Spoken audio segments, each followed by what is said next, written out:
अंतर्राष्ट्रीय मानवाधिकार आयोग के प्रदेश अध्यक्ष के नेतृत्व में आयोग के कार्यों को लेकर प्रदेश इकाई की बैठक हुई, जहां अंतर्राष्ट्रीय मानवाधिकार आयोग के प्रदेश अध्यक्ष सलीम खान के नेतृत्व में बैठक में शामिल सदस्यों के साथ प्रदेश में चलाई जाने वाली आगामी योजनाओं की कार्य योजना तैयार की। इस संबंध में प्रदेश अध्यक्ष सलीम खान ने बताया कि आज अंतर्राष्ट्रीय मानवाधिकार आयोग की प्रदेश इकाई की बैठक में मानवाधिकार को लेकर सदस्यों के साथ विस्तृत चर्चा के साथ साथ कार्य योजना तैयार की गई। अंतर्राष्ट्रीय मानवाधिकार का मूल उद्देश्य कि जो बच्चे शिक्षा वृत्ति से लिप्त हो, जो बच्चे बाल श्रम कर रहे थे, साथ ही जिन बच्चों के माता पिता का कोरोना काल के दौरान मृत्यु हो गई हो, जो शिक्षा से किन्हीं कारण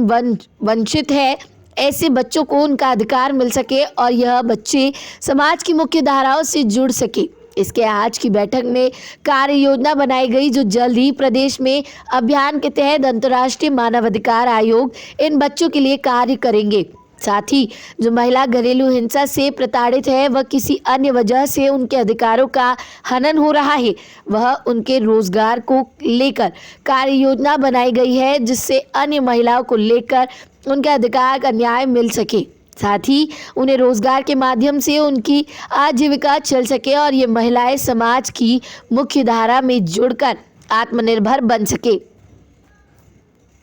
इसकी बैठक का जो मूल उद्देश्य है, आने वाले विगत कुछ दिनों बाद विश्व मानवाधिकार दिवस के रूप में 10 दिसंबर 2021 को देश भर में मनाने का एक अच्छा प्रोग्राम तैयार किया है। उसी को अंतिम कार्य रूप योजनाओं को प्रतिबद्ध है कि जनमानस तक आने वाला मानवाधिकार आयोग की जो सूचना है जन जन तक पहुंचाने का हमारा मेन उद्देश्य है। और कुछ दिन बाद पूरी प्रदेश पार्टी इस काम में रात दिन एक करके जन जन तक ये सूचना पहुंचाएंगे। और हमारा सीधा सीधा यही कहना है कि प्रशासन और जिला प्रशासन के तालमेल के अभाव में हम कोई भी सूचना दूर तक नहीं पहुंचा पा रहे। कोशिश हमारी यही रहेगी कि 10 दिसंबर का जो प्रोग्राम है उसमें हम राष्ट्रीय स्तर के अपने पदाधिकारियों को बुलाकर इसकी सूचना हम आपको देते रहेंगे। आज ये जो बैठक है अंतर्राष्ट्रीय मानवाधिकार आयोग के बैनर तले जो हम लोग आयोजित की गई है, इसका मूल उद्देश्य है कि मध्य प्रदेश की कार्यकारिणी, जिला जबलपुर कार्यकारिणी सदस्यों की सूचना एवं आयोग के पदाधिकारियों का आपसी में मुलाकात,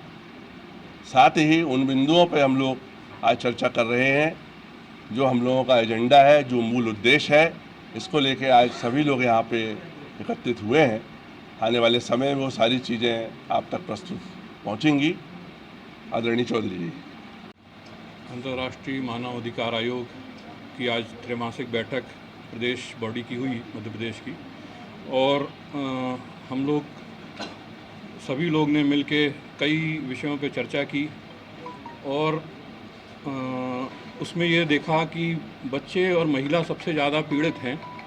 उनके संबंध में, उनके अधिकार के संबंध में हमको लड़ाई लड़नी है। हमारा अभी जो चर्चा हुई आपस में, उसमें ये हम लोग ने तय किया कि अभी प्रदेश में सबसे ज़्यादा बाल भिक्षावृत्ति जो है सबसे ज़्यादा हो रही है और जिसके कारण बच्चों के अधिकार का हनन हो रहा है। ये उनके अधिकार को हमें दिलाने के लिए हम एक कार्य योजना बना रहे हैं और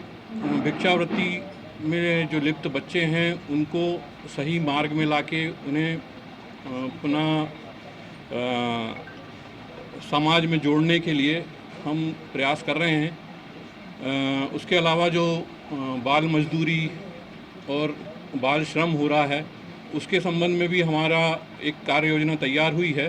जिसके संबंध में हम पूरे प्रदेश में एक अभियान चला के भिक्षा और बाल श्रम को कैसे कंट्रोल किया जाए और कैसे उसको ख़त्म किया जाए, इसके लिए हम एक कार्य योजना बना रहे हैं। उसके अलावा महिलाएं जो प्रताड़ित हैं, जो घरेलू हिंसा और किसी भी प्रकार से प्रताड़ित हैं, उनके संबंध में भी हम ऐसा प्रयास कर रहे हैं कि उनको न्याय मिले और उनके अधिकारों का पूरा सम्मान हो और उनको रोज़गार वगैरह से जोड़ने के लिए भी हम प्रयास कर रहे हैं। इसके अलावा जो बच्चे कोरोना काल में जिनके माँ बाप की आमदनी कम हुई है और शिक्षा से वंचित हुए हैं, उनके बारे में भी हम लोग एक कार्य योजना बना रहे हैं कि उनके लिए भी कैसे सहायता दिलाई जाए। शिक्षा भी एक अधिकार है और उससे किसी भी बच्चे को वंचित नहीं होना चाहिए।